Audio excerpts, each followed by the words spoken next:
du Père, du Fils et du Saint-Esprit, un seul Dieu, Amen. Chers fidèles, aujourd'hui c'est le deuxième dimanche du mois copte Baba.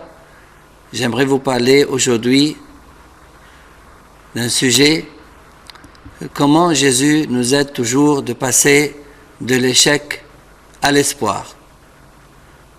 Comme introduction, l'évangile de l'office de l'encens du soir nous parle d'un des miracles de Jésus liés au poisson, concernant la redevance du temple acquittée par notre Seigneur Jésus et Saint Pierre. Lorsqu'ils arrivèrent à Capernaum, ceux qui percevaient les 2 drachmes s'adressèrent à Pierre et lui dirent : « Votre maître ne paie-t-il pas les 2 drachmes ? » « Oui, dit-il. » Et quand il fut entré dans la maison, Jésus le prévint et dit : « Que t'en semble, Simon ? Les rois de la terre, de qui perçoivent-ils des tributs ou des impôts ? De leurs fils ou des étrangers ? Il lui dit : des étrangers. Et Jésus lui répondit : les fils en sont donc exempts. Mais pour ne pas les scandaliser, va à la mer, jette l'hameçon et tire le premier poisson qui viendra, ouvre-lui la bouche et tu trouveras un stataire, prends-le et donne-le leur pour moi et pour toi. Le fait que Jésus dit à Pierre : tire le premier poisson qui viendra, ouvre-lui la bouche et tu trouveras un stataire, prouve la divinité de notre Seigneur Jésus. Car Dieu seul sait que le stataire se trouve dans la bouche du premier poisson qui viendra. Certainement, ce miracle a rempli le cœur de Saint Pierre de foi en Christ. De l'échec à l'espoir. Dans l'évangile de l'office de l'encens de l'aube, les saintes femmes sont elles aussi passées de l'échec à l'espoir. Lorsque le sabbat fut passé, Marie de Magdala, Marie, mère de Jacques, et Salomé achetèrent des aromates afin d'aller embaumer Jésus. Le premier jour de la semaine, elles se rendirent au sépulcre de grand matin, comme le soleil venait de se lever. Elles disaient entre elles : qui nous roulera la pierre loin de l'entrée du sépulcre ? Et, levant les yeux, elles aperçurent que la pierre, qui était très grande, avait été roulée. Elles entrèrent dans le sépulcre, virent un jeune homme assis à droite, vêtu d'une robe blanche, et elles furent épouvantées. Il leur dit : ne vous épouvantez pas, vous cherchez Jésus de Nazareth qui a été crucifié, il est ressuscité, il n'est point ici. Voici le lieu où on l'avait mis. Mais allez dire à ses disciples et à Pierre qu'il vous précède en Galilée. C'est là que vous le verrez comme il vous l'a dit. Elles sortirent du sépulcre et s'enfuirent. La peur et le trouble les avaient saisies et elles ne dirent rien à personne à cause de leur effroi.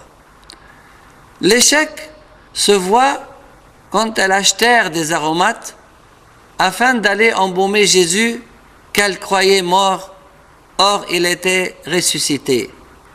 L'échec se note également dans le fait qu'elles se demandèrent qui nous roulera la pierre loin de l'entrée du sépulcre, car si elles avaient cru en son pouvoir divin, lui qui a ressuscité Lazare d'entre les morts, elles n'auraient pas posé ce genre de questions. Mais il ne faut pas oublier qu'elles étaient dans un état psychologique lamentable après la crucifixion et la mort de Jésus. Et c'est Jésus lui-même qui a dit : il est écrit « Je frapperai le berger et les brebis du troupeau seront dispersées ». La beauté de notre Créateur est qu'il ne nous laisse pas dans l'échec, mais nous donne toujours l'espoir.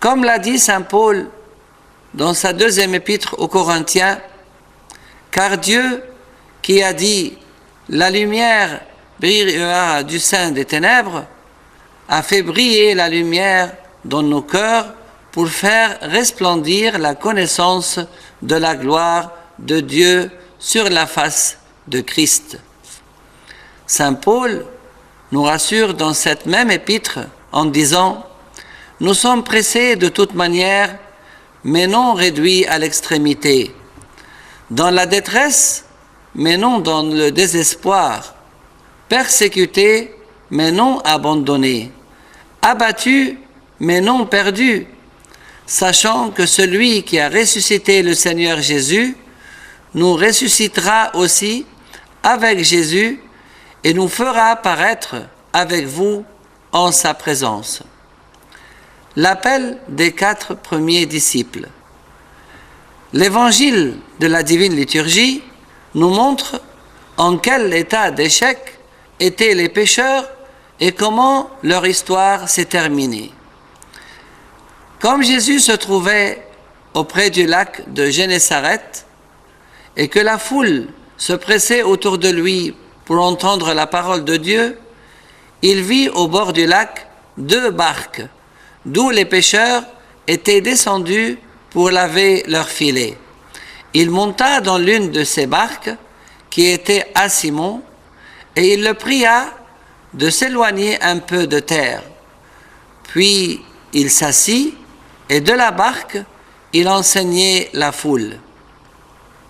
Lorsqu'il eut cessé de parler, il dit à Simon, « Avance en eau profonde et jetez vos filets pour pêcher. » Simon lui répondit, « Maître, nous avons travaillé toute la nuit sans rien prendre, mais sur ta parole, je jetterai le filet. » L'ayant jeté, ils prirent une grande quantité de poissons et leurs filets se rompaient. Ils firent signe à leurs compagnons qui étaient dans l'autre barque de venir les aider. Ils vinrent et ils remplirent les 2 barques au point qu'elles s'enfonçaient. Quand il vit cela, Simon-Pierre tomba aux genoux de Jésus et dit, « Seigneur, retire-toi de moi, parce que je suis un homme pécheur. » Car l'épouvante l'avait saisi, lui et tous ceux qui étaient avec lui, à cause de la pêche qu'ils avaient faite. Il en était de même de Jacques et de Jean, fils de Zébédée, les associés de Simon. Alors Jésus dit à Simon, « Ne crains point, désormais tu seras pêcheur d'hommes. » Et ayant ramené les barques à terre, ils laissèrent tout et le suivirent. Les pêcheurs étaient descendus pour laver leurs filets. C'est un échec provisoire. L'essentiel étant la fin de l'histoire et pas le début, comme c'est écrit dans le livre de l'Ecclésiaste, « Mieux vaut la fin d'une chose que son commencement. » Il est possible que les débuts ne soient pas très encourageants, mais c'est la fin qui compte. Par exemple, saint Paul, au tout début, il persécutait l'Église, mais à la fin, il est devenu le grand prédicateur de l'Évangile et fut martyrisé au nom du Christ. Saint Moïse le prophète, au début, un bébé dans un panier jeté dans le fleuve, et après avoir grandi, il s'échappe du palais de Pharaon. Mais à la fin, il est devenu le grand Moïse qui guide son peuple pour sortir d'Égypte et à traverser la mer Rouge. Saint Moïse le Noir, au début, était un chef de brigands, mais à la fin, il est devenu un père supérieur de plusieurs centaines de moines et un des plus grands symboles du repentir dans l'histoire de l'Église ainsi que l'histoire des pères du désert. Jésus monta dans l'une de ces barques. Le jour où tu permettras à Jésus de bien régner sur tout ton cœur, ainsi que toutes tes émotions et tes sentiments, c'est la fin de l'échec et le début de l'espoir. Lui-même a dit, « Sans moi, vous ne pouvez rien faire. » Avance en eau profonde et jette tes filets pour pêcher. Ici, Dieu nous demande de lui obéir et lui faire confiance. Avance en eau profonde veut dire aussi avance à la profondeur des commandements ainsi que la profondeur de ton amour pour le Christ, car au bord de la mer, tu attrapes de tout petits poissons, mais en eau profonde, tu en attraperas des grands. Nous avons travaillé toute la nuit sans rien prendre, mais sur ta parole, je jetterai le filet. Pour obéir à Dieu, il nous faut deux choses essentielles qui se complètent, la foi et les bons actes. Sur ta parole, c'est la foi, et je jetterai le filet, c'est les bons actes. Ils prirent une grande quantité de poissons, et leurs filets se rompaient. Ils remplirent les deux barques au point qu'elles s'enfonçaient. Au début, ils lavaient les filets comme signe d'échec et de désespoir, mais à la fin, les mêmes filets furent remplis de poissons. Mieux vaut la fin d'une chose que son commencement. Seigneur, retire-toi de moi parce que je suis un homme pécheur. Dans sa joie, Pierre n'a pas oublié Jésus qui est l'origine de cette joie. Il n'a pas oublié que lui, Pierre, est un homme pécheur et que c'est grâce à Jésus que cette pêche miraculeuse eut lieu. Ne crains point, désormais tu seras pêcheur d'hommes. C'est un appel que Jésus a fait à Pierre, à son frère André et à leurs compagnons qui étaient dans l'autre barque, Jacques et Jean, fils de Zébédée, de le suivre pour prêcher la bonne nouvelle au monde entier et devenir des pêcheurs d'hommes au lieu de rester pêcheurs de poissons. Ayant ramené les barques à terre, ils laissèrent tout et le suivirent. Le comble de l'obéissance, leurs cœurs furent attirés par Jésus.